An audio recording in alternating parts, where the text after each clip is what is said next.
ازيكم؟ معلش ما خدتش بالي، كنت بعمل مالتي تاسكينج لكذا حاجه عشان انا كنت مشغوله جدا. وطبعا ده بدايه الفيديو علشان احنا بنعمل مالتي تاسكينج فظيع وعايزين ننجز كل حاجه في نفس الوقت وما بننجزش حاجه في الاخر. وفي نفس الوقت الاتنشن بتاعنا او التركيز بتاعنا بقى في صفر بالسالب، ومش صفر كمان، يعني لو صفر الحمد لله، هو بقى بالسالب.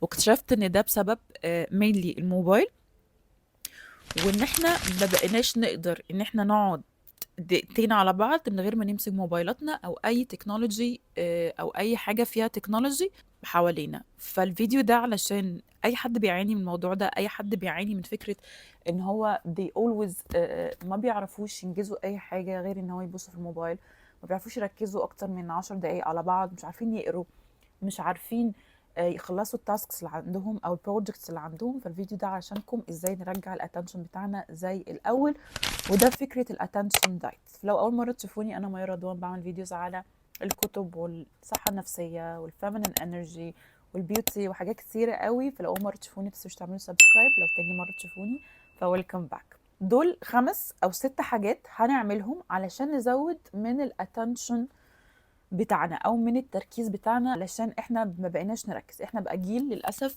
محاط بكميه ديستراكشنز فظيعه، وسبيشلي الناس اللي هم في المدرسه دلوقتي او في الجامعه او عندهم بروجكتس عايزين ينجزوا بس مش عارفين. حاجه نبدا ان احنا نبطل احنا نعمل مالتي تاسكينج. يعني ايه يا جماعه؟ يعني مش وانا بقرا يبقى في مثلا ميوزك باك جراوند او يبقى شغال تلفزيون. انا بعمل كده، انا كميار ما بقيتش اقدر اقعد غير لو في مثلا تمثيليه شغاله وانا بقرا او قاعده على الموبايل. وده غلط، ده بيشتتنا وبيقلل من الاتنشن سبام. حتى وانا نايمه انا مبقتش اعرف انام غير وانا مشغله تمثيليه. انا مش عارفه انا وصلت لكده ازاي. فاول حاجه نبطل ان احنا مالتي تاسك. لو احنا بنقرا يبقى احنا ما نعملش حاجه غير ان احنا بنقرا. لو احنا بناكل ما بنعملش حاجه غير بناكل، ما نتفرجش على التي في. وانا عارفه الموضوع صعب قوي، بس احنا جرادولي احنا بنحاول نزود الاتنشن بتاعنا. تاني حاجة من الحاجات اللي وانا في الجامعة ساعدتني ان احنا نعمل حاجة اسمها بومو دورو تكنيك. عشان أنا مش بعرف انطقه. بومو دورو تكنيك ده اللي هو ايه؟ 25 minutes هنشتغل التاسك بتاعتنا، 5 minutes هناخد بريك. 25 minutes نشتغل التاسك بتاعتنا، 5 minutes هناخد بريك، وهكذا. ده بيخليكي تنجزي على قد ما تقدري، عشان انت عارفة ان انت قدامك بس 25 دقيقة، وان انت بعد 25 دقيقة دي هتعرفي تريحي. لكن انت تشتغلي ساعات طويلة كده عمرك ما هتركزي.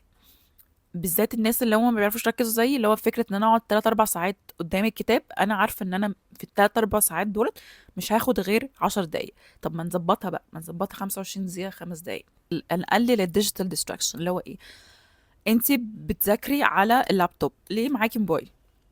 ابعدي الموبايل او اقفلي نوتيفيكيشنز او اعملي الموبايل سايلنت. احنا بجد عندنا مشكلة ان احنا فاكرين ان كل 3 دقايق العالم هيتغير. العالم مش هيتغير، يعني ولو رديتيش النهارده الصبح ورديتي بالليل مش هيفرق في حاجه. فنقلل الديجيتال ديستراكشن. واحنا نايمين نظبط الالارم بالتقليدي، اللي هو ده التقليدي، الشكل التقليدي اللي نسيته شكله. وما نقعدش على الموبايل عشان نقلل فقرة الموبايل قبل النوم. إن هي بتبقى من نص ساعة بتقعد 3 ساعات. فأنا داخلة السرير الساعة 10، نايمة الساعة 3 الفجر. ليه؟ عشان أقعد على الموبايل. بعمل إيه؟ ولا حاجة. ما نقصش العالم يعني، فاهمين؟ فنقلل على قد ما نقدر الديجيتال ديستراكشن. نحاول ان احنا نمارس المايندفولنس او المديتيشن اللي هو التامل. 5 او 10 دقائق انت بتعملش حاجه، انك تركزي على التنفس بتاعك، على اجزاء من جسمك. في مثلا practice mindfulness in everyday activities. يعني ايه؟ يعني ان انت وانت بتاكلي بتركزي على طعم الاكل، شكل الاكل، فاهمه؟ انت بتحاولي ترجعي عقلك ان هو يركز، بتعوديه على التركيز، مش ان هو يمالتي تاسك، مش ان هو يشوف مليون حاجه في نفس الوقت. واحده واحده نبدا، مثلا 5 دقائق mindfulness او 5 دقائق being present. بنزودها كل يوم 5 دقائق لحد ما تحسي ان انت فعلا انت قاعده ساعه، مش قاعده على الموبايل، مش بتعملي حاجه، مجرد ان انت enjoying being present. انت يعني مستمتعه بانك قاعده موجوده. نحاول ان احنا نمرن عقلنا على physical activities. آه زي ايه؟ زي ان احنا نعمل بازلز، السودوكو، الكروس ووردز، اللوجيك جيمز. حاجات تساعدك ان انت تستخدمي دماغك، ان انت تستخدمي عقلك. ما بلاش نعمل كده. لو انت بتحبي البازلز جيبي بازل واعملي كده، اللي هو تقعدي مثلا ساعه ما بتعمليش حاجه، ان انت مسحوله في البازل بدل ما انت مسحوله في ان انت بتسكرول على الفيسبوك او الانستجرام وانت اصلا مش مركزه. لو سالتك ايه اخر ريل اتفرجتي عليها تقولي مش فاكره، صح؟ فنتسحل في حاجه حلوه. تلوني، ارسمي، اقري، ابعدي موبايل. اي حاجه فيها ما فيهاش موبايل اعملي. حاجه مهمه، انا معلش يا جماعه بقرا من اللابتوب عشان كاتبه الحاجات على اللابتوب. حاجه مهمه ان احنا، انا ميار، انا زمان كنت بقرا 30 كتاب في السنه، دلوقتي مش قادره اقرا كتاب في الشهر. فحاجه مزعجه جدا بالنسبه لي، حاجه حقيقه حزينه. انا كنت شخص بيحب يقرا وبيحب الكتب، وفكره الموبايل في حياتي دي ما كانتش مقتحمه حياتي قوي زي دلوقتي. فقررت ان انا كل يوم هقرا 5 صفحات just reading، من غير موبايل تاني، من غير تلفزيون، من غير باك جراوند ميوزك، just me والكتاب. 5 صفحات، بعدين اليوم التاني هزود صفحه، فاهمه؟ لغايه ما اقدر ان انا عارفه ان انا اقرا 20 صفحه في اليوم.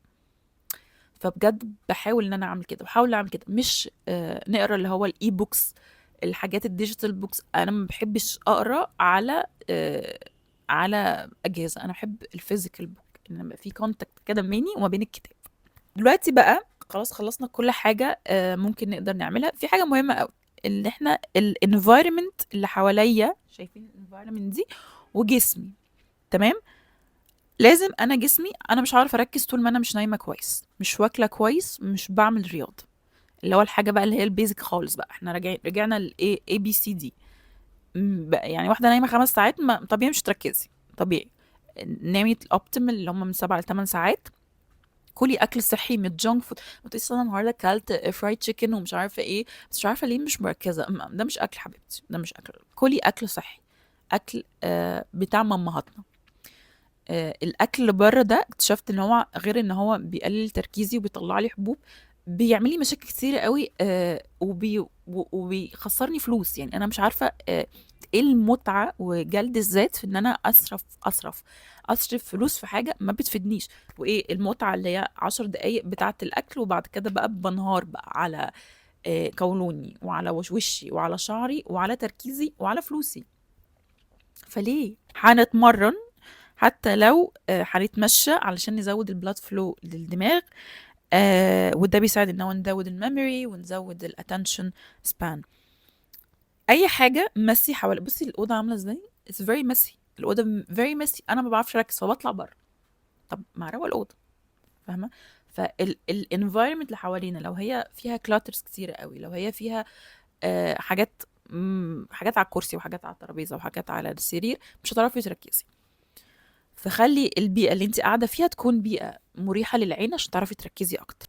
ودي 5 6 حاجات كده تقريبا، او 6 7 حاجات علشان نزود من الاتنشن بتاعنا. وانا كنت عاملة فيديو على انستجرام فيه more tips and tricks، ممكن تروحوا تشوفوه، هسيب لكم الشكل الفيديو كان عامل ازاي او كان امتى، حقيقي مش فاكرة. وبس، وده الفيديو بتاع النهارده. لو عجبكم الفيديو بتاع النهارده متنسوش تعملوا لايك الفيديو، سبسكرايب يوتيوب عشان اعملوا لي فولو على انستجرام والسوشيال ميديا بتاعتي. سيب لكم كل الديتيلز تحت في الكابشن، واشوفكم في الفيديو الجاي.